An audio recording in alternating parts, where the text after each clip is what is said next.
So it's Monday, August 8th, 2022. And I wanted to talk to you guys about something that I'm noticing happening more and more in retail, in the restaurant industry, and probably going to be a growing trend moving forward.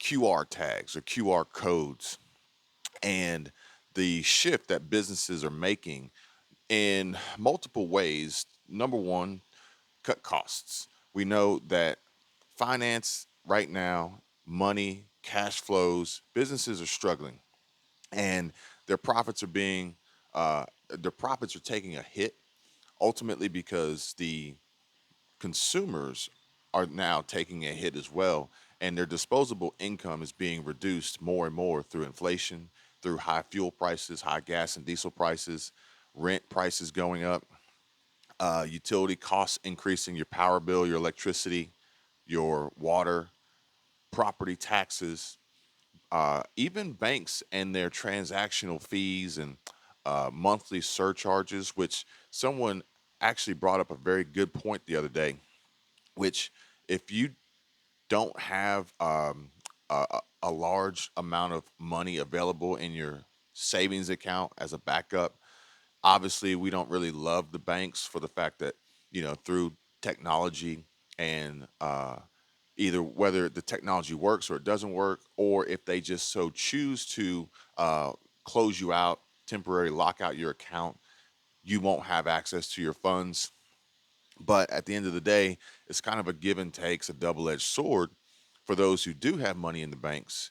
And the banks, I think it was Citibank in this particular situation, or maybe SunTrust. I had to look back on the email and see, but the minimum account balance has been increased to, on this particular account, I think it was $1,500.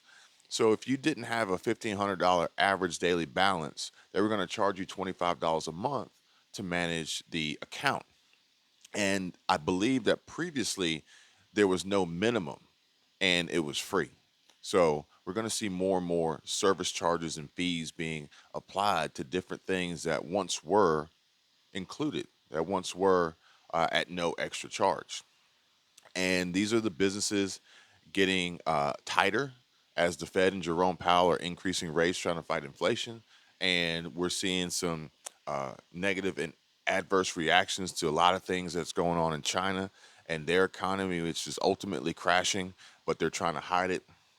They're trying to hide it. They have a huge real estate crash in China and some poor money management and banking and business strategies, ultimately creating a Ponzi scheme, really getting people to prepay for their properties that weren't even built yet, to then create a new list of people prepaying, only to have the new people prepaying, paying for the original people's property, basically leaving the latest folks to prepay out to dry until they can, scrounge up a few more suckers to buy into this scheme. But at the end of the day, we are going to feel the squeeze here. Americans are going to feel the squeeze.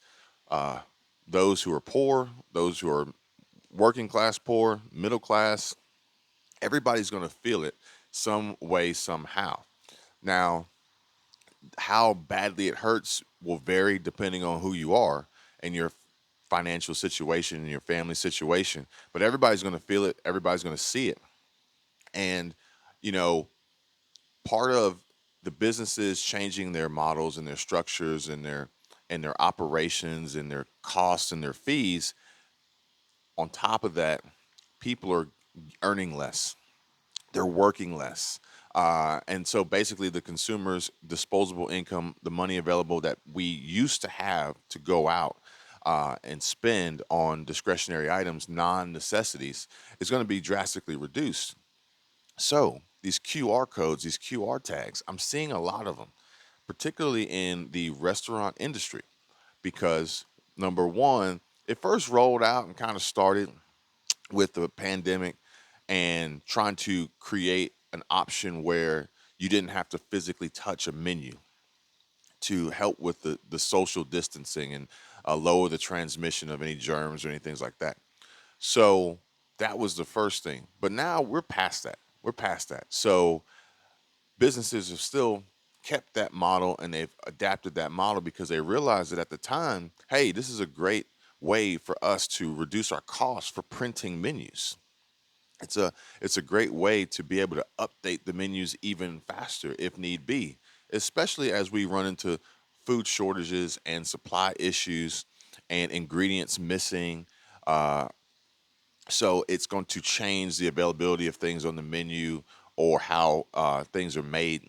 So by having the ability to have a digital menu that anyone can have access to through a QR code, link, website, or whatever, allows these businesses to adjust much more quickly and effectively.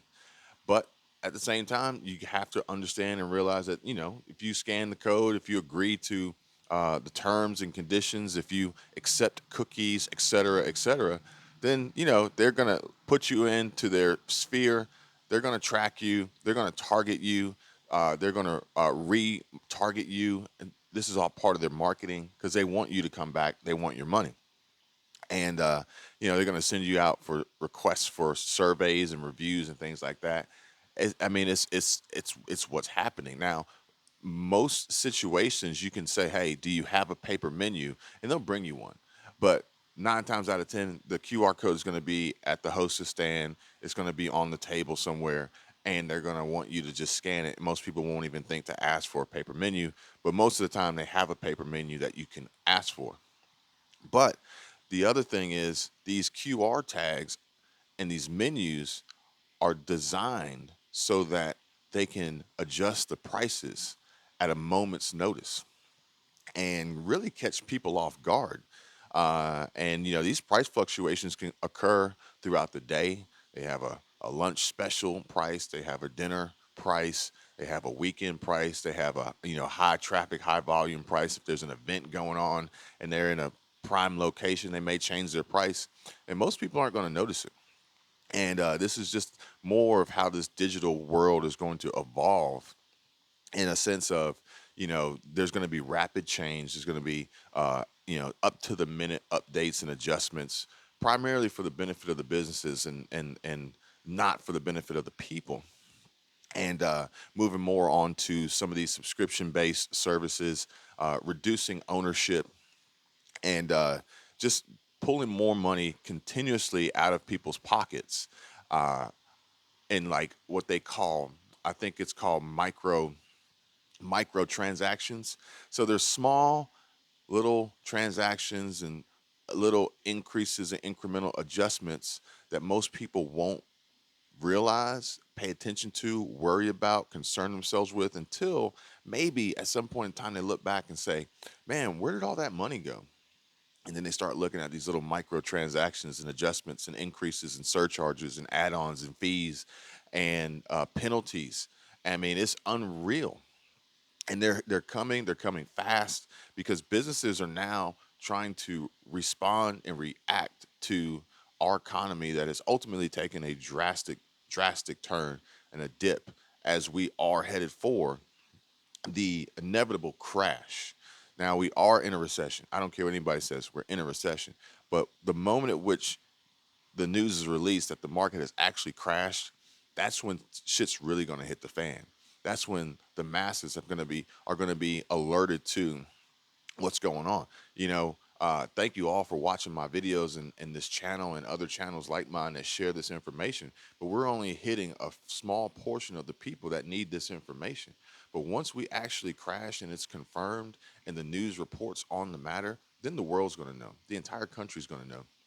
And then that's when we're going to see the mad dash for the bank runs. That's when we're going to see the mad dash to the grocery stores for the toilet paper and bottled water. And when the bank runs happen, that's when it's going to be too late because the banks don't have enough money in them to satisfy all the account holders. And we've seen it with Celsius. Now, Celsius is a little bit of a different beast, being that it's a cryptocurrency platform, and they actually had some dangerous wording in their agreements and contracts that basically meant that any money you put in there, you were lending to them with no collateral whatsoever. So it was theirs to do what they wanted to, and if they lost it, you lost it. So That's a little bit of a different story. Granted, the FDIC insures most bank accounts up to $250,000. So you do have a little bit of a protection there. If anybody has more than $250,000 in a particular bank account, congratulations. But you know, anything above that wouldn't necessarily be covered. But at the same time, I highly doubt that a lot of people have that much cash stashed in a bank account, because a bank account is just it's losing. Inflation is beating the interest rates on savings accounts. So I highly doubt that many people have that much money in these accounts. They have them in other investment vehicles that are going to bring them better returns than savings accounts and checking accounts, or high interest checking accounts. So, but even still, the banks can still lock you out. So, if bank runs occur, if this news, if the crash is announced and it hits the news, people are going to run and get their money, try to, and the banks don't have it because of fractional lending. So, the banks, they take the deposits, and then they're able to uh, invest a large portion of the deposits in other ways to make more money.